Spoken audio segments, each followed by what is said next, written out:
ओडिशा के पुरी में स्थित जगन्नाथ मंदिर अपने रत्न भंडार को लेकर चर्चा में है। 46 साल बाद मंदिर का रत्न भंडार खोला गया है। बताया जा रहा है कि मंदिर में 100 किलोग्राम से ज़्यादा सोना और कीमती जेवरात मिले हैं। खजाना इतना सारा था कि 11 सदस्यों की कमेटी को इसे निकालने में 7 घंटे से भी ज़्यादा का समय लग गया। मंदिर के अपार वैभव की वजह से इतिहास में जगन्नाथ मंदिर पर कई बार हमला हुआ।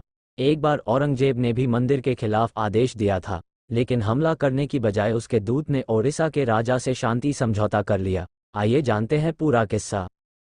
गजपति राजा मुकुंद देव की 1568 ई में मृत्यु के साथ ओडिशा बंगाल के अफगान शासकों के हाथों में चला गया।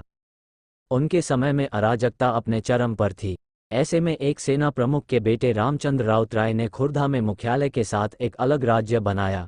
उन्होंने खुद को रामचंद्र देव के नाम से ओडिशा का स्वतंत्र संप्रभु सम्राट घोषित किया। मुगल सम्राट अकबर की ओर से मान सिंह ने उन्हें जगन्नाथ मंदिर के वंशानुगत अधीक्षक के रूप में मान्यता भी दी। साथ ही रामचंद्र को गजपति राजा की उपाधि का इस्तेमाल करने की अनुमति भी मिल गई। 1605 ई में सम्राट अकबर की मृत्यु तक चीजें लगभग शांति से चलती रहीं।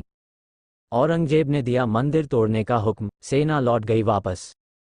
अकबर के बेटे जहांगीर के गद्दी पर बैठते ही एक बार फिर मंदिर पर हमले होने शुरू हो गए। शाहजहां के दौर में वापस शांति लौट आई, लेकिन शाहजहां के मरने के बाद औरंगजेब के शासन में जगन्नाथ मंदिर के प्रबंधकों को कड़ी मुश्किलों का सामना करना पड़ा।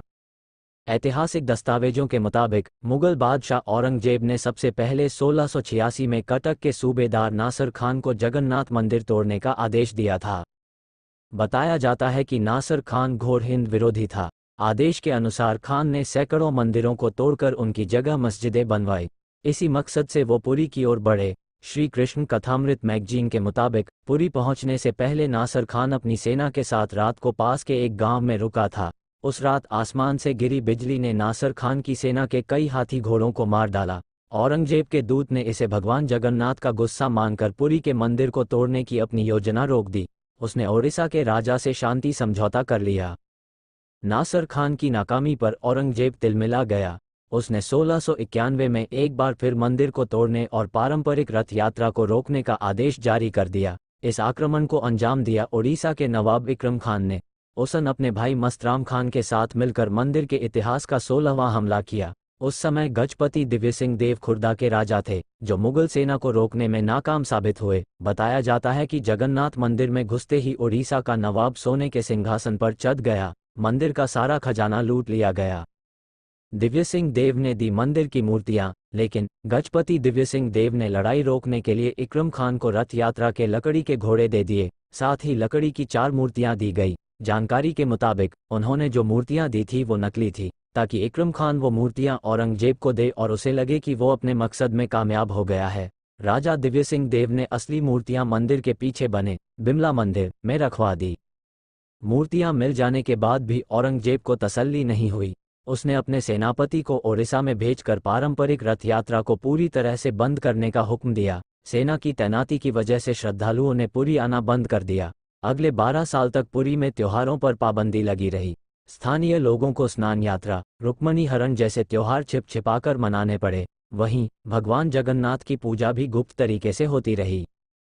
औरंगजेब को आया सपना। 1 दशक से ज्यादा समय तक त्योहारों पर पाबंदी लगने के बाद रामदायता गोस्वामी नाम का एक स्थानीय महंत बादशाह की आज्ञा लेने के लिए उनके दरबार गया। संयोग से गोस्वामी के दरबार में आने से एक रात पहले औरंगजेब को सपने में अपने ईश्वर दिखाई दिए थे। ईश्वर ने औरंगजेब को रथ यात्रा पर लगी पाबंदी को हटाने के लिए कहा था। अगली सुबह जब बादशाह इस बारे में सोच रहा था, तभी रामदायता गोस्वामी दरबार में रथ यात्रा की आज्ञा लेने आ गया। औरंगजेब ने न सिर्फ रथ यात्रा की मंजूरी दी, बल्कि उसने मंदिर के लिए जमीन भी दान थी। ओडिशा के गवर्नर मुर्शिद कुली खान ने आधिकारिक तौर पर रथ यात्रा पर लगी पाबंदी को 1703 में हटा दिया। उस साल गजपति दिव्य सिंह देव ने नए रथ बनवाए।